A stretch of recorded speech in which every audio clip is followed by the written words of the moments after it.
ஏதேனும் பிரச்சனை இருக்குது, இந்த செய்வின பிரச்சனை இருக்குது, ஏவல் பிரச்சனைலாம் இருக்குது, அப்படி இருப்பவங்களாம் இந்த தேய்பிறை பஞ்சமி நீங்கள் விடாமல் வழிபாடு செய்யும்போது வராகியம்மனோட அருளோடு உங்கள் வாழ்க்கை வந்து ரொம்ப நல்லா இருக்கும். எல்லா பிரச்சனையும் தானாக விலக ஆரம்பிக்கும்.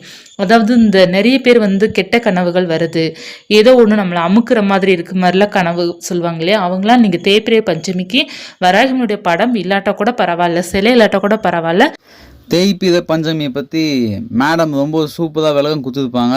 ரொம்ப நன்றி மேடம். பக்தர்கள் அனைவருக்கும் பஞ்சமி எப்போ பிறக்குது அப்படின்ற அடுத்த கேள்வி உங்களுக்கு எல்லாருக்கும் வரும்.